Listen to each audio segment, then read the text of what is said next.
নমঃ শিবায়। হর হর মহাদেব। আমরা এখন আছি হর কি নগরী কাশীতে, আর কাশীর ৮০ ঘাটে এখন বসে আছি। আমরা আমাদের চ্যানেল এক্সপ্লোর উইথ মৈত্রেয়ীতে একের পর এক ব্লগ দিচ্ছি।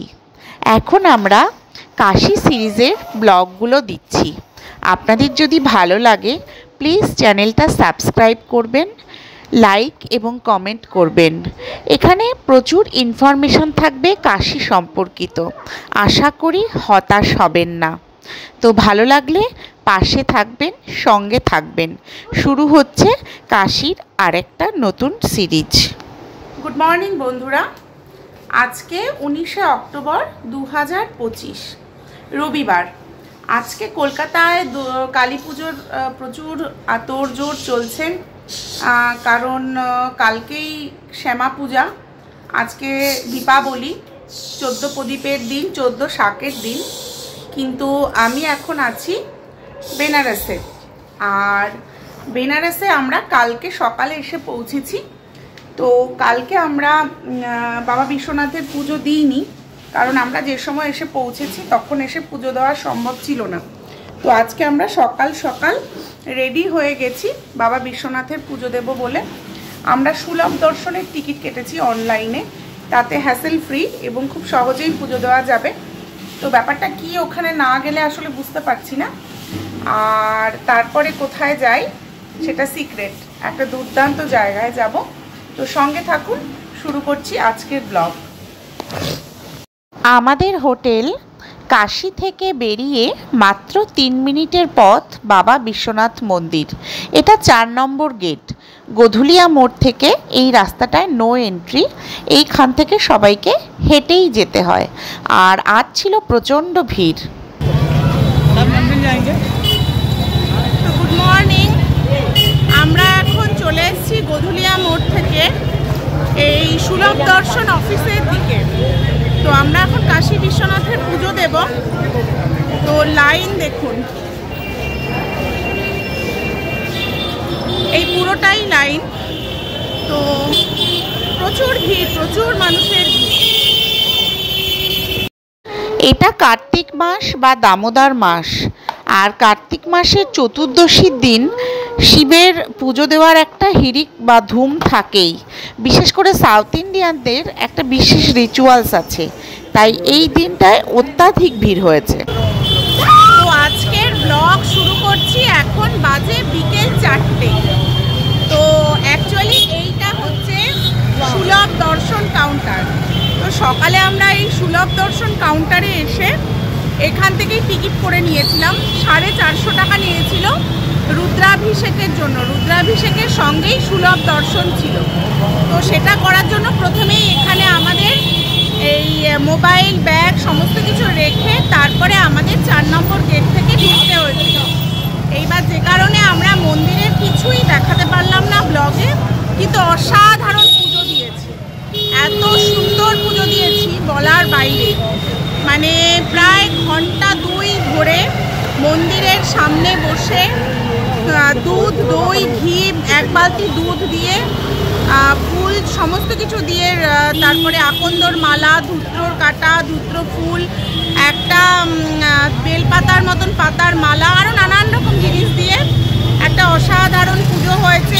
পণ্ডিতজি পুরোটা সময় সঙ্গে ছিলেন এবং রুদ্রাভিষেক আমরা দারুণ করতে পেরেছি। তো সেটা করার পর, শিবের দর্শন করার পর, মাতা অন্নপূর্ণার দর্শন করার পর, আরও দেবদেবীর মন্দির দর্শন করার পর আমরা গিয়েছিলাম অন্নপূর্ণা ভবনে। অন্নপূর্ণা ভবনে ভোগ খেয়ে এখন এই সুলভ দর্শন কাউন্টার থেকে মোবাইল সমস্ত কিছু পেলাম। তো এখন যাওয়া যাক। সুলভ দর্শন হলো কাশী বিশ্বনাথ মন্দির কমিটির একটা বিশেষ প্রয়াস। এখানে অনলাইনে পূর্ব থেকে টিকিট কেটে রাখলে আর 450 টাকা পে করলে নির্দিষ্ট স্লটে ওরা 20 জন 30 জন করে দর্শনার্থীকে পুরোহিত সহ পণ্ডিত সহ স্পেশালভাবে বাবা বিশ্বনাথের মন্দিরে ঢোকায় এবং তারপর 2 ঘন্টা 2.5 ঘন্টা ধরে রুদ্রাভিষেকের পুজো হয়। এবার আরও নানান রকম পুজো আছে, মহামৃত্যুঞ্জয় পুজো, তারপরে 3 দিন ধরে পুজো, 7 দিন ধরে পুজো, মহাযজ্ঞ, হ্যাঁ এইরকম 450 থেকে প্রায় 55,000 টাকার বিভিন্ন টাইপের পুজো আছে।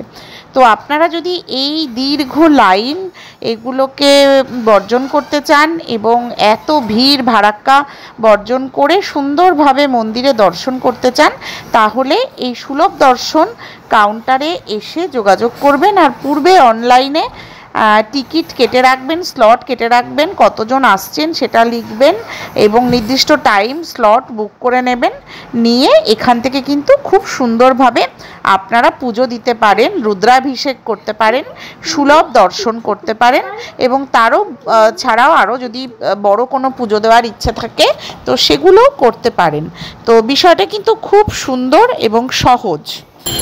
তো এখন একটা রিক্সা নিয়েছি, আর রিক্সা নিয়ে আমরা যাচ্ছি লাহেরি বাবার মন্দির, লাহেরি বাবার বাড়ি, লাহেরি বাবার আশ্রম।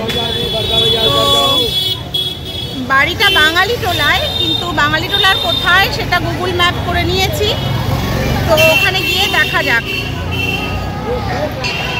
প্রথমবার কাশিতে আসলে যা হয়, লাহিড়ী বাবার আশ্রম কিন্তু বাঙালিটোলাতে নয়, লাহিড়ী বাবার বাড়ি এবং আশ্রম হচ্ছে মদনপুরাতে, অথচ গুগল দেখাচ্ছে বাঙালিটোলা।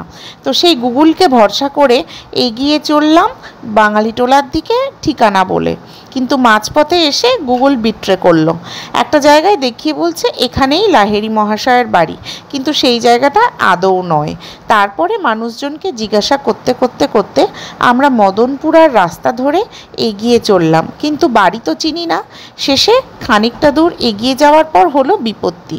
রিক্সাওয়ালা বলল এরপরে যে রাস্তা, সে রাস্তা প্রচণ্ড ছোট সরু গলি, সে রাস্তা দিয়ে আমার পক্ষে যাওয়া সম্ভব নয় এবং সে বলল যে আমি কিন্তু এই মদনপুরার লাহিড়ী বাবার বাড়িও চিনি না। তো সেই ফল হলো আমাদের যে আমরা আর সেদিন লাহিড়ী বাবার বাড়িতে যাওয়ার রিস্ক নিলাম না, কারণ অচেনা জায়গা এবং গুগল বিট্রে করছে। ফলত কিভাবে যাব, লোককে জিজ্ঞাসা করে করে যেতে গিয়েও বিপদে পড়লাম, বিপত্তিতে পড়লাম। মানুষ বলতে লাগলো যে না আমরা চিনি না এই জায়গাটা। তো হতাশ হয়ে ফিরলাম এবং তারপরে সেই মদনপুরা থেকে সিদ্ধান্ত নিলাম আশিঘাটে যাব। তো আমি তারপরে মনটা বেশ খারাপই যে লাহিড়ী বাবার আশ্রম বা বাড়ি খুঁজে পেলাম না, যেই আশা নিয়ে এসেছিলাম বেনারসে, কিন্তু মন খারাপ করে তো আর লাভ নেই। তো চারপাশের বাড়িগুলো দেখুন কি সুন্দর ডিজাইন করা। এই 100-200 বছর আগে মানুষ না তার যে বাড়ি বানাতেন সেই বাড়ির মধ্যে তার রুচির ছাপ থাকতো এবং প্রচণ্ড শিল্পকলার ছাপ থাকতো এবং মানুষ তখন শিল্পের অনেক বেশি ভক্ত ছিল, বাড়িগুলো দেখলেই বোঝা যায়। এখন তো সবই পায়রার খোপ। তো আমরা চলে এসেছি, এটা হচ্ছে আশিঘাটের রাস্তায়। তো আজকে এখানেই আমরা আরতি দেখব। তো এই জায়গাটা কিন্তু বেশ নিরিবিলি, মানে এত ক্যাওস নেই এখানে, আর চারপাশে প্রচুর গাছগাছালিও আছে। তো আমরা এখন ঘাটের দিকে যাচ্ছি, ঘাটের রাস্তাটাও কিন্তু বেশ সুন্দর। তো দেখা যাক। এই আশিঘাটের বিভিন্ন ছবি দেখেছিলাম একেনবাবু সিরিজে। বেনারসে বিভীষিকা যে সিনেমাটা, তার অধিকাংশ শুটিং কিন্তু এই আশিঘাটেই হয়েছে। আর আশিঘাট বিখ্যাত তার সন্ধ্যারতির জন্য। আর আশিঘাটে কিন্তু ভোরবেলাতেও একটা আরতি হয়। ভোরবেলায় একমাত্র এই ঘাটেই বেনারসে আরতি হয় গঙ্গার, আর তার সঙ্গে একটা অনুষ্ঠান হয় সুবহে বেনারস। তো এই দুটো যারা দেখতে চান তারা কিন্তু ভোরবেলায় আশিঘাটে আসতে পারেন। যদিও আমার সময় হয়নি, তো আমি বিকেলবেলার আরতিটা দেখতেই এসেছি।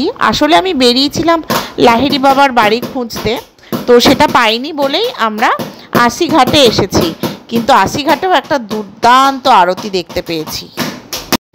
আশিঘাটে তখন সদ্য সন্ধে নেমে আসছে, চারদিকে আলো ধীরে ধীরে কমে আসছে আর মানুষ জড়ো হচ্ছে। তো এই যে চলে এসেছি আশিঘাটে। তো এখানে এই যে ওপরে মন্দির, আশি ঘাটের মন্দির। আর সামনের ওই জায়গাটায় হচ্ছে আরতি হয়, আর এই সাইডে হচ্ছে গঙ্গা। তো জায়গাটা দারুণ, আশি ঘাটটা কিন্তু খুব সুন্দর, মানে একদম অন্যরকম। অন্যান্য ঘাটগুলো যত ঘিঞ্জি, এই জায়গাটা কিন্তু অত ঘিঞ্জি না, আর ভীষণ সুন্দর চারপাশটা। এখানটাতেই আরতি হবে, এই জায়গাটায় যে বসে আছে লোকজন, আর ওপরে একটা মন্দির আছে আশি ঘাটের। তো এই পুরো জায়গাটা হচ্ছে এটা। আর এইখানটায় কিন্তু বোটিং হচ্ছে, মানে শেয়ারেও নিয়ে যাচ্ছে, আবার লঞ্চও আছে। তো দুরকমই বোটিং হচ্ছে এখানে।